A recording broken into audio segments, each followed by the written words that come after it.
and sing the love amazing that songs cannot repay. For we can only wonder at every gift you send, what blessings without number and mercies without end. We lift our hearts before you and wait upon your word. We honor and adore you, our great and mighty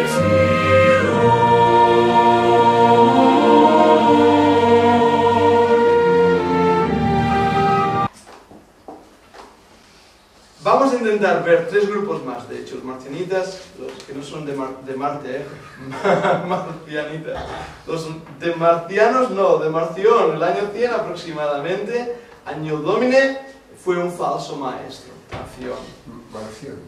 Dice que la fe salva, no las obras de la ley. Ah, eso está bien. Eso no es falso, ¿no? Eso está bien, ¿no? Pues la primera parte sí. ¿Sabes cuál es el problema de las falsas herejías o de las falsas enseñanzas? Que mezclan el agua en Que un 90% es buena comida. Es como el veneno de ratas, nunca lo he probado, ni pienso hacerlo, pero me dicen que el 90% es grano bueno y hay un 10% de cianuro, que es lo que hace que las ratas se mueran de golpe. Claro, si ponen 90% cianuro, las ratas no lo prueban.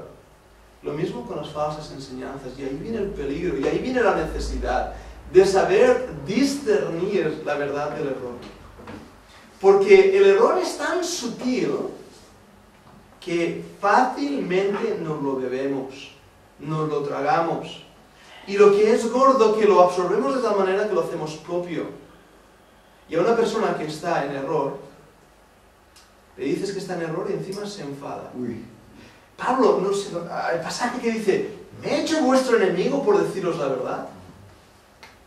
Sigue pasando en nuestros días. Uy, tanto. Personas que por decirles la verdad, no nuestra autoridad, no nuestra opinión, ¿de acuerdo? La verdad de las Escrituras. Toda una persona dice, eres pecador y casi que te pega. Pero es la verdad.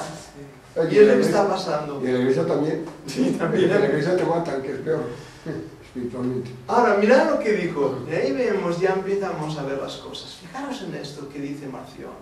El Dios del Antiguo Testamento y de los judíos odia y desea la venganza. Es un Dios sediento de sangre porque nadie ha guardado su ley.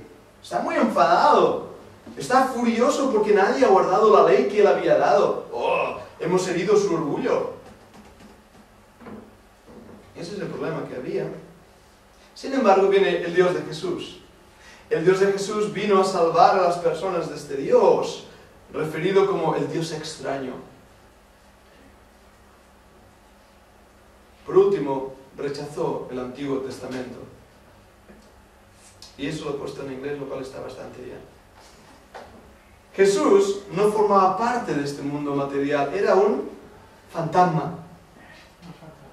En semejanza de carne de pecado. Ahora, cuando dice fantasma, no lo digo como insulto, usa esa palabra, un espíritu.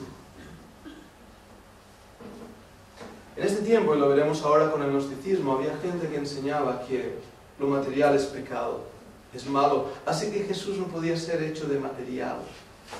Podía ser hecho de carne y huesos, de sangre. Tenía que ser hecho de algo diferente.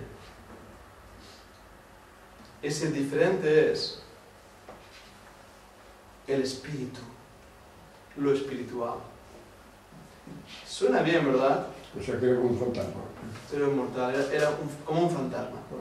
Un ser fantasmagórico, no hecho de materia. ¿Recuerdas lo que Jesús dijo a esos discípulos atemorizados? Pensaba que era fantasma. Palpa, toca. No soy un fantasma. Pon tu dedo en mis llagas. Sí, lo que hay son muchos fantasmas enseñando eso. Sí. También es cierto. Pero fijaros qué triste, las iglesias de Marción estructuradas perduraron hasta el siglo V. Pero muchas de sus enseñanzas han perdurado hasta nuestros días.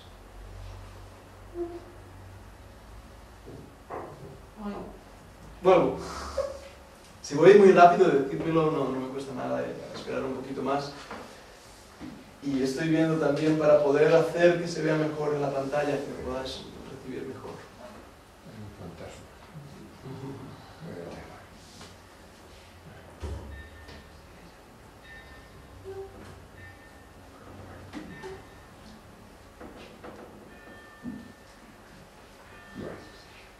Marcionistas.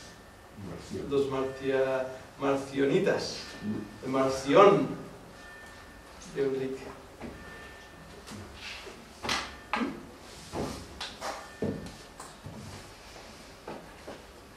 Ahora sí, este es mi favorito de las herejías. Este es tan complicado que hasta el nombre es raro, ¿verdad que sí? Los gnósticos y el gnosticismo.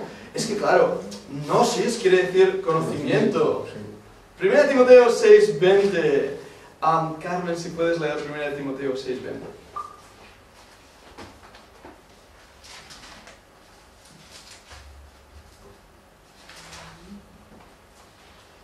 Oh Timoteo, guarda lo que se te ha encomendado, evitando las profanas prácticas sobre cosas vanas y los argumentos de la falsamente llamada ciencia. Qué verdad tan grande. La falsamente llamada ciencia, el falso conocimiento. No tenemos que tener miedo a la ciencia. Las matemáticas, yo creo, como alguien ha dicho, que es la ciencia de Dios. Las matemáticas son una ciencia perfecta, exacta, increíblemente repetida en la naturaleza. El número pi, el número phi, se repite vez tras vez en muchos de los patrones naturales. Dios ha creado todo cuanto existe. La ciencia no es mala, pero la falsamente llamada ciencia es el problema. Y el gnosticismo nos va a introducir a un conocimiento falso de la verdad. Y ese es ahí el peligro más grande. Fijaros lo que van a decir. Dice que existe un Dios. Ah, bien, existe un Dios, ahí vamos bien. Pero este Dios es un espíritu y que es imposible conocer. Es imposible conocer a Dios. Tengamos cuidado con estas palabras. Yo no llego a entender todo el conocimiento de Dios. Dios es mayor que mi cerebro. Descartes quedó totalmente chafado leyendo el Salmo 14. En la Biblia, en el Museo de París hay una Biblia, me dicen que es la Biblia de Descartes, abierta en el Salmo 14, con un montón de notas puestas burlándose del Salmo 14, hasta que llega ese versículo que dice el necio en su corazón, no hay Dios. Ahí se le acabaron los comentarios a Descartes. La ciencia, la falsamente llamada ciencia. Pero Dios nos ha dado un conocimiento, una capacidad intelectual, una capacidad de razonar. Podemos conocer un poco a Dios. Sin embargo, él decía, los gnósticos creen que es imposible conocerle. Dice que de este Dios han surgido muchas emanaciones.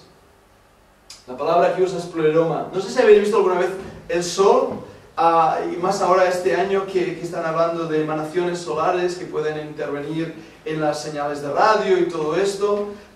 Del sol se produce una explosión y sale una llamarada. ¿Sí? La idea que los gnósticos tenían es que Dios era como ese sol. Y en una de estas se produjo una emanación, una explosión de este Dios, de este ser divino. Y una emanación salió, quedó por ahí suelta y se convirtió en algo llamado demiurgo, semidios. Claro, era una emanación, algo que había salido de la totalidad divina. Esa emanación se produjo en una catástrofe cósmica. Y esa catástrofe cósmica dio como resultado el mundo material, creado por un Dios al cual llamaron Elohim, un Dios menor, un Dios imperfecto, porque era creador de lo malo, de lo material. Pero este Dios, todavía había algo en él de divinidad. Y lo que hizo es que a ese mundo material que había creado, y a ese hombre material que había creado, le dio una chispa de divinidad. Como la chispa de la vida de la Coca-Cola, algo parecido. Y esa chispa de divinidad es lo que produjo el hombre. La salvación para los gnósticos se produce cuando la chispa divina prende el conocimiento secreto para así poder ser liberado de nuevo. ¿Qué está diciendo estas palabras? La salvación es cuando la chispa divina sale, fluye. En todos nosotros hay un Dios. ¿No suenan esas palabras? En todos nosotros hay un poco de divinidad. Somos un todo con el universo. De hecho, el universo mismo está todo unido por unos hilos invisibles. Hay una chispa de divinidad en todos nosotros. Pero está apagada. Cuando hacemos que esa chispa brote, entonces es cuando somos salvos de nuestra miseria. Básicamente esto es lo que presenta la nueva era, las enseñanzas de la nueva era, el gnosticismo. Pero hay algo que me preocupa también del gnosticismo. El gnosticismo habló de dos palabras que van a repetirse a lo largo de la historia. De los iluminados o alumbrados y de los elegidos o escogidos. Ahora, esto no está aquí en las notas, pero es importante que entendamos este punto. Los gnósticos creían que era imposible conocer a Dios a menos que tuviéramos una iluminación de este Dios, una chispa de vida.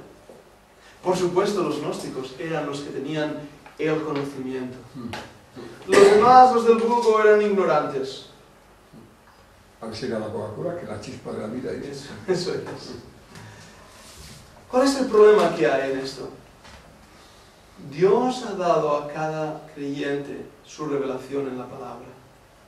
No hay revelación fuera de las Escrituras.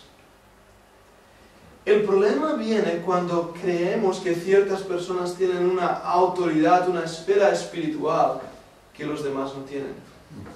Y que son ellos los que nos deben implantar las grandes verdades de la Biblia, porque de otra manera no vamos a ser capaces de entender las Escrituras. Esto se complica más cuando hablamos de espiritualidad, y he estado pensando mucho durante estos meses, si no años, en cuanto a la espiritualidad. Porque todos la buscamos y la anhelamos, ¿no? Yo no quiero ser un creyente carnal y un creyente mundano y un creyente que no glorifique al Señor. Quiero ser un hombre espiritual. ¿Cómo conseguimos la espiritualidad? ¿Con el conocimiento? Sí, correcto. ¿Con el control del Espíritu en nuestra vida? Correcto. Pero hay un temor ahí grande. Cuando convertimos la espiritualidad en el espiritismo y convertimos el conocimiento de las Escrituras en una especie de iluminación que no es real. Demasiada luz nos puede hacer ciegos, ¿verdad que sí? Cuando creemos que nuestra espiritualidad es tan grande y elevada que es superior a los demás, olvidando que somos salvos por la gracia de Dios, no por nosotros mismos. Uno de los errores que he visto, y es importante esto yo creo, es dar un nuevo concepto a la espiritualidad.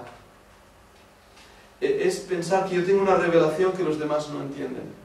Una de las cosas que se ve en esto es en lo que llamamos la alegorización de las Sagradas Escrituras. ¿Os suena esa palabra?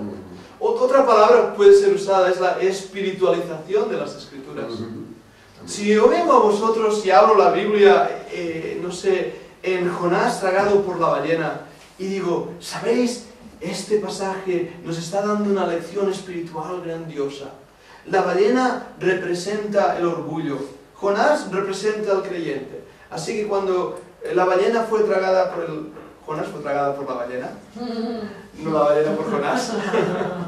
Lo que pasó es que el orgullo se estaba tragando al creyente. Bueno, he hecho una aplicación.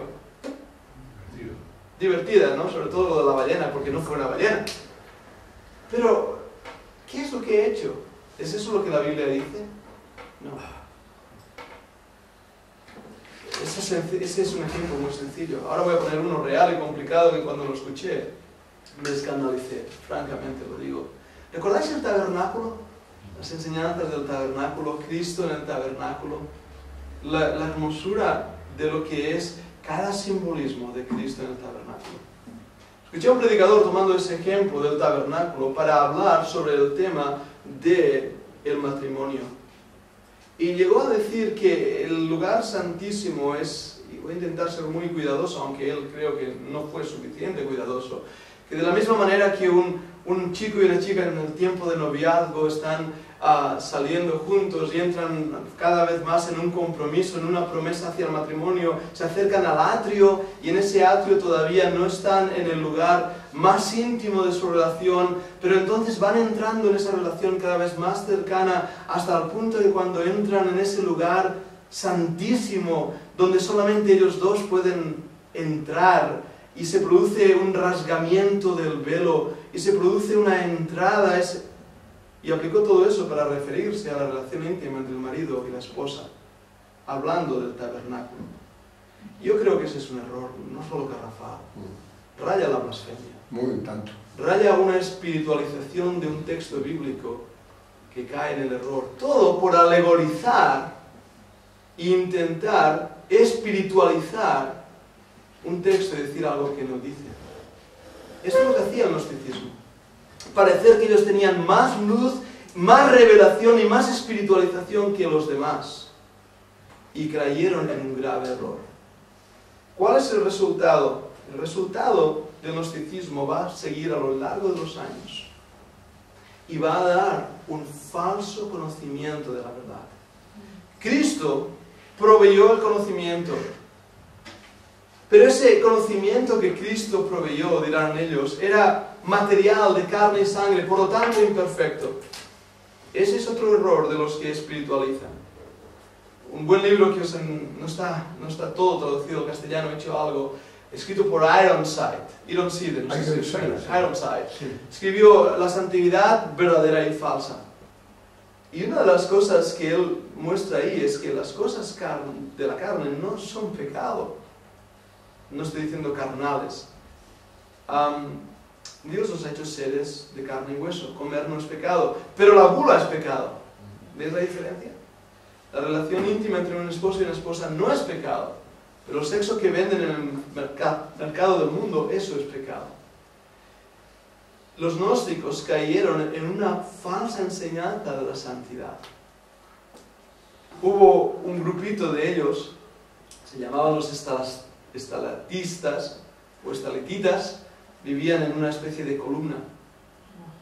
Y no recuerdo exactamente si el que más tiempo vivió encima de la columna fue casi por 3 años y medio, sin tocar tierra, porque decía que la tierra era pecado, así que le subían en una especie de bandeja, comida y todo. El error de pensar que la santidad está por encima, en una especie de aureola de elección y también de iluminación. Creo más que nunca que debemos ponerle patas a la Biblia y pies a la santidad, y de esta manera vivir en este mundo una vida que glorifique al Señor. La chispa de la vida que antes bromeábamos es liberada para vivir eternamente en el pleroma, es lo que nos decían los gnósticos. Pero qué grande error. El gnosticismo fue atacado por Juan, y cuando vimos Primera de Juan y Segunda de Juan con el hermano Kevin, estuvimos viendo algunos de las confrontaciones.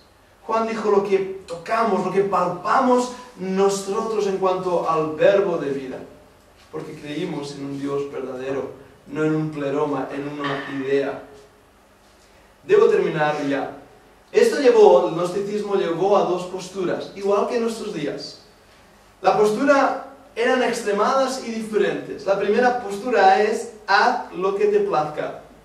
Vive como quieras. No tienes que dar cuentas a nadie. Esto es un error, ¿verdad que sí? porque Dios nos va a llamar a todos a cuenta. Siguiente error del gnosticismo fue el que dijo castiga al cuerpo. Ya que el cuerpo es malo, ya que hemos caído en el pecado, tenemos que castigar el cuerpo. Y esto dio lugar al asceticismo, lo que más tarde sería la religión católica golpeándose en la espalda con un látigo. El gnosticismo, el conocimiento de la verdad a través y mediante el error. Para un momento ahí, ¿alguna pregunta? Está la de montanista, no hemos llegado todavía. No. Me quedan 5 minutos. ¿Cuánto da? 5 minutos. ¿Sigo? Vamos a por ellos.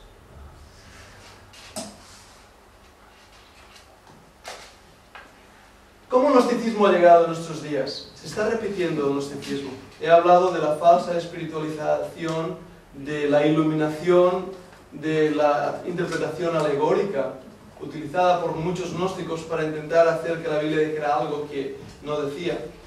Pero el gnosticismo dio algo más.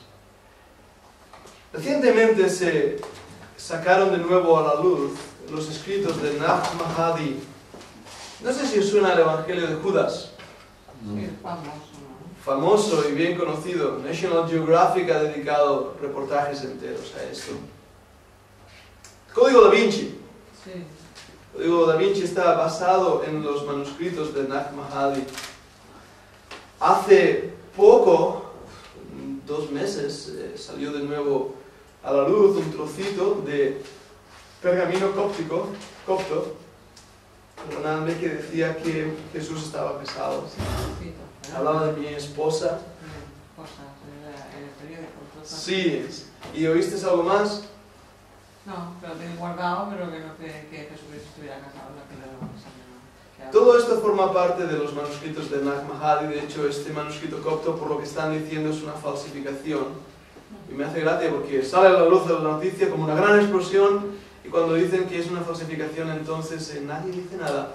Es como National Geographic dedicó una revista entera para mostrar un nuevo descubrimiento que apoyaba la teoría de cómo los grandes dinosaurios se habían convertido en gallinas. No decía esto así de bruto, pero decía cómo los grandes dinosaurios se habían hecho criar plumas porque habían encontrado un importante fósil que tenía plumas. ¿Dónde estaban las plumas? Toda la revista estaba ya apuntando esto. El siguiente mes, en la editorial, ¿sabes lo que es la editorial, no? La cartita que hay del editor al inicio de la revista decía: queremos disculparnos con nuestros lectores porque resultó ser que era una falsificación. Ahora, yo me enfadé, les escribí, nunca me han dado respuesta, pero les dije, la persona que encuentre esta revista entera dedicada a este nuevo descubrimiento se lo va a creer porque nadie va a leer esa editorial. ¿Entendéis lo que quiere decir? Lo mismo pasa con Nag Hammadi. Sí, son manuscritos muy antiguos, muy antiguos, pero muy falsos. ¿Me entendéis? Es como si yo ahora escribo lo que sea sobre Castellbisbal, que Castellbisbal es una ciudad maravillosa donde las calles son de oro, y de aquí a 4500 años se encuentran este manuscrito y alguien se lo cree. Pues se habrá creído una mentira. Irá a buscar el oro.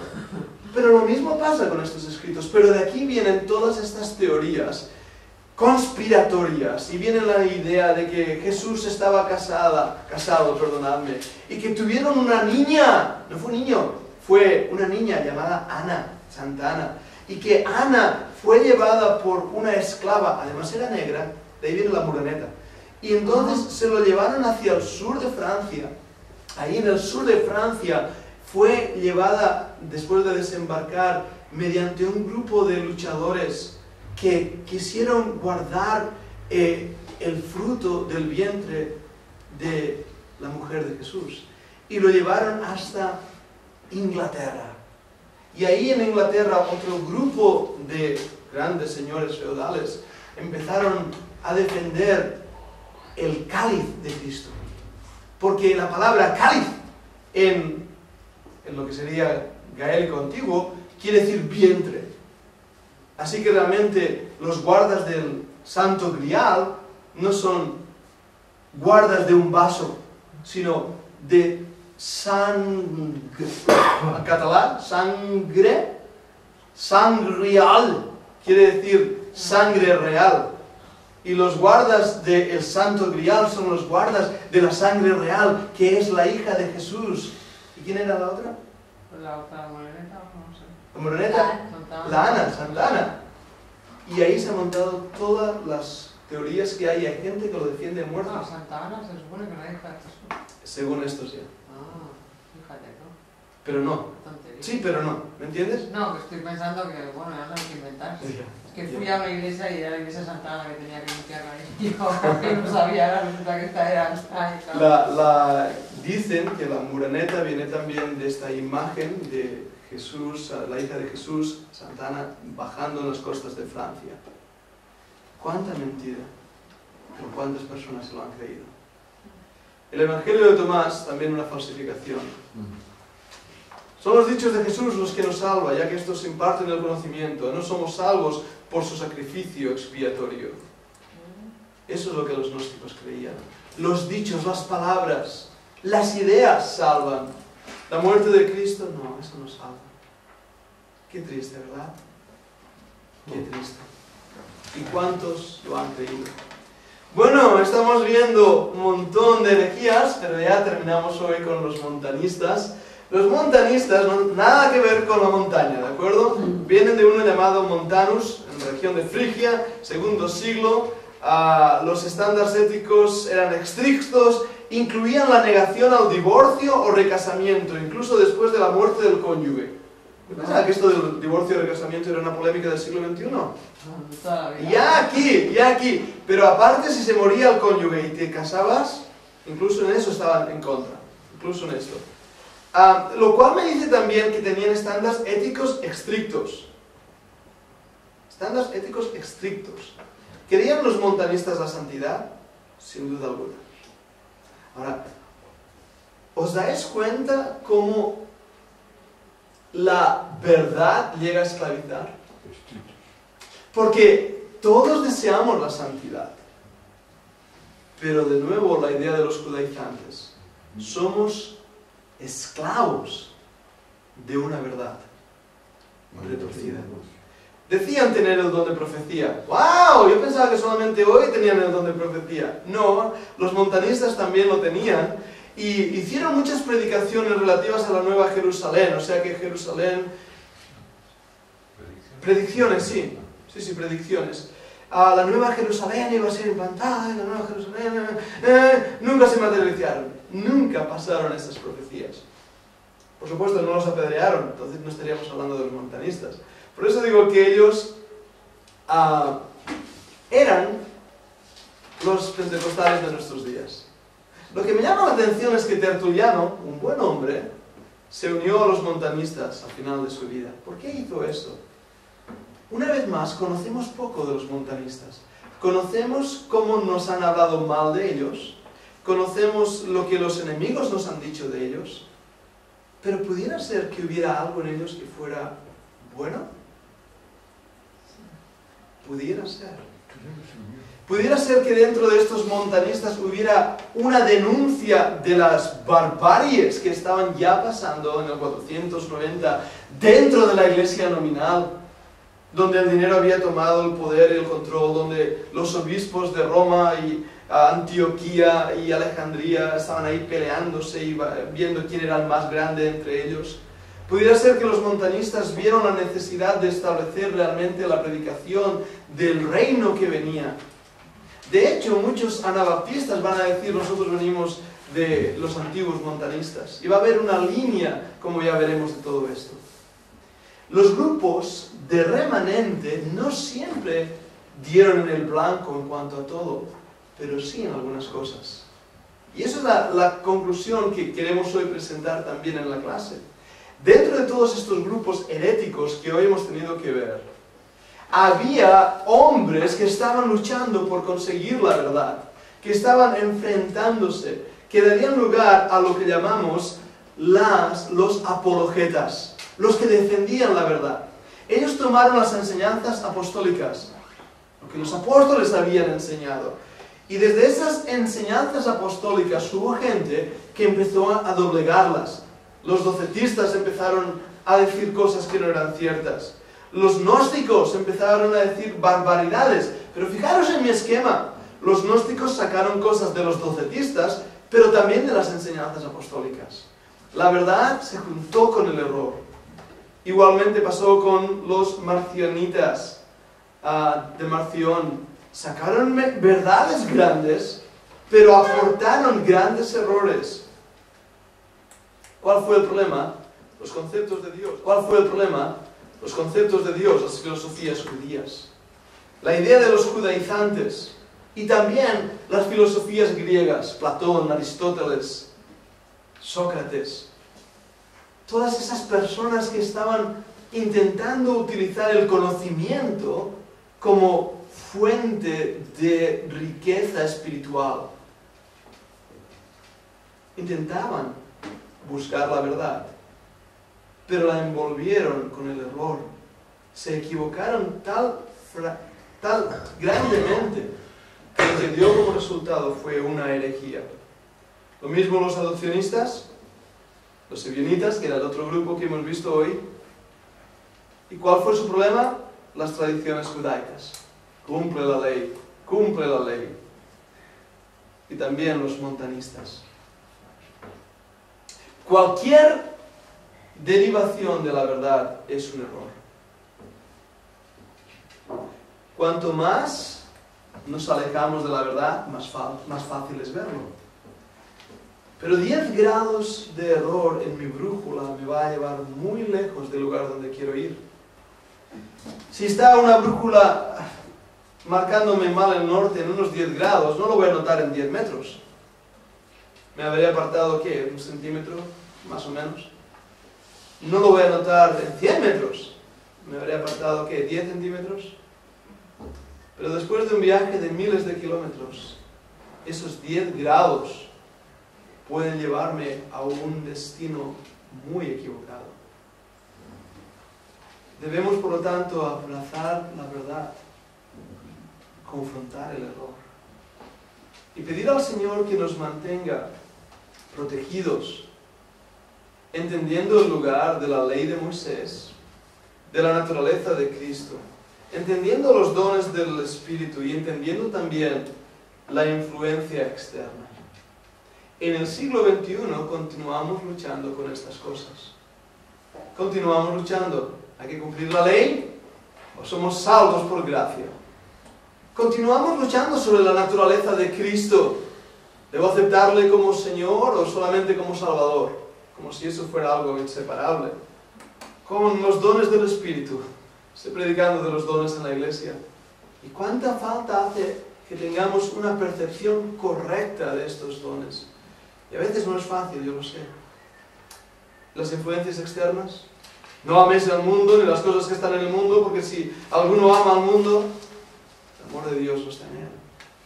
La santidad, la espiritualidad, todo eso tenemos que amarlo con nuestras vidas.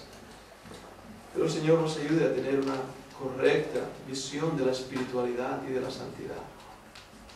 Porque al fin y al cabo, es Cristo en nosotros la esperanza de gloria. Nada de lo que somos, nada de lo que hacemos, solamente Cristo. Hemos sobrevivido a una larga clase de historia esta tarde, pero espero que os haya sido de bendición, de ayuda y de ánimo. ¿Hay algún comentario que queráis hacer o pregunta? Una pregunta muy sencilla. Sí, Juan. ¿Dentro de estos grupos había creyentes? Yo creo, tiene fácil respuesta. Primero, solo Dios lo sabe. Voy a decir esto. Así que es fácil respuesta. Pero hay otra verdad que debemos ver. Es lo que llamamos los fundamentos de la fe.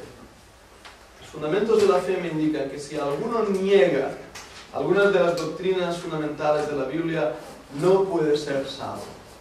Si alguno niega la divinidad del Señor Jesucristo, el nacimiento virginal, el retorno de Cristo, si alguno niega la inspiración de las Sagradas Escrituras, la Trinidad, todo eso es vital. Negar esas doctrinas es negar la fe. Por lo tanto, los maestros de estos seguramente no eran salvos. Habían abrazado el error, la apostasía y habían seguido el camino del diablo.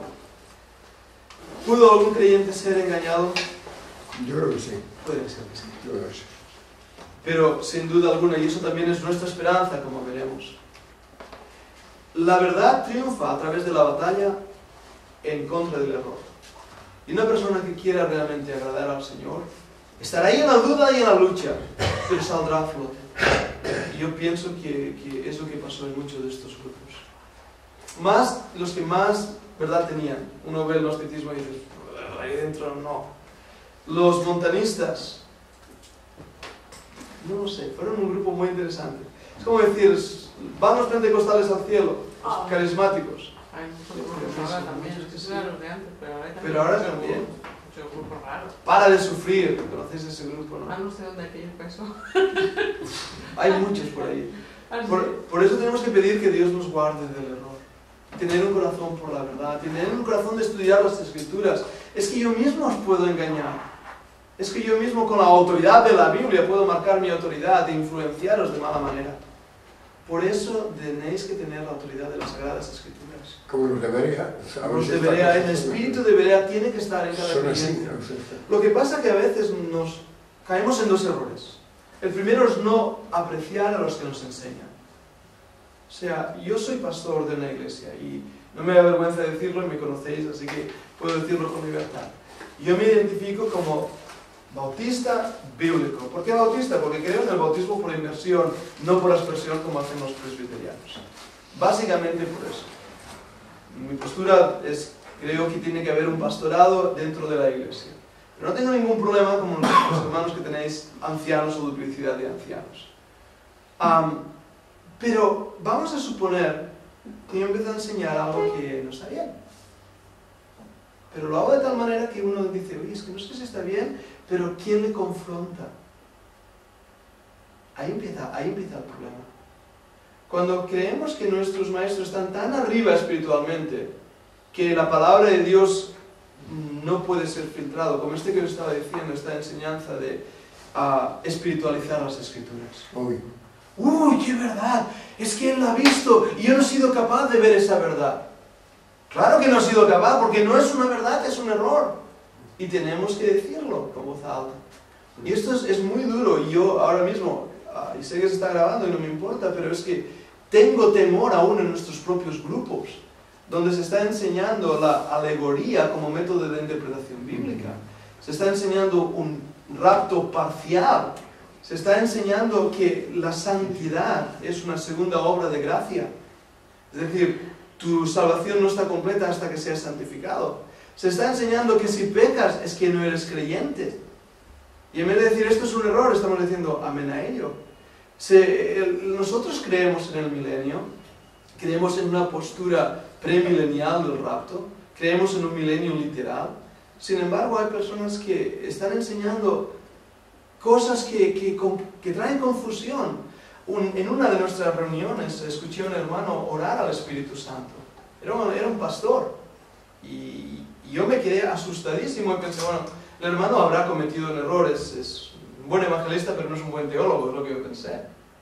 Pero luego me di cuenta que el hermano estaba leyendo unos libros que hablaban del avivamiento de un predicador norteamericano, donde se enseñaba que si el Espíritu Santo es Dios, entonces podemos orar al Espíritu Santo. Bueno, pues eso es un error grandioso. Y el hermano de nuestros círculos lo estaba haciendo. Y estábamos también viendo cómo incluso se estaba enseñando que la plenitud del Espíritu era tan importante para el creyente que aún el mismo Señor Jesucristo tuvo que ser lleno del Espíritu Santo. Porque si no hubiera fracasado. Por favor, Él es Dios mismo.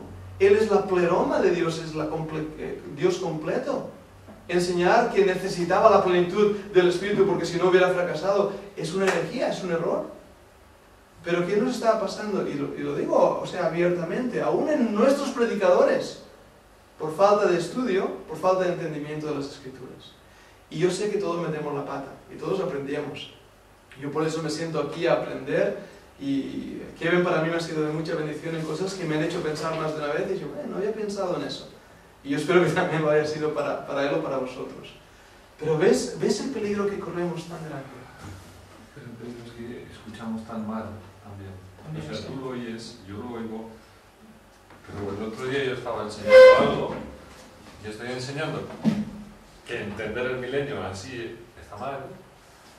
Y después de terminar de explicar todo, eso, ¿te acuerdas del agua y los tobillos, las rodillas, no sé qué? Sí. Y cómo se ha enseñado, se ha espiritualizado diciendo que esos son diferentes niveles de crecimiento cristiano de los creyentes. Pues que eso atrae.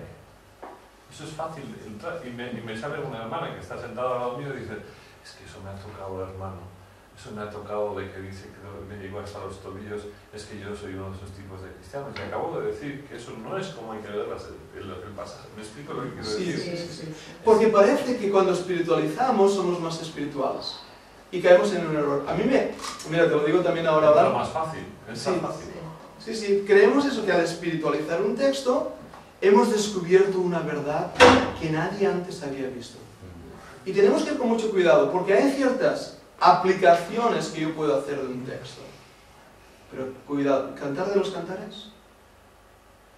Yo he escuchado esto, predicadores, maestros míos, enseñar que la iglesia es el remanente. Y entonces hay otro grupo que son las sirvientas. ¿Y? ¿Sirvientas de quién? De la iglesia.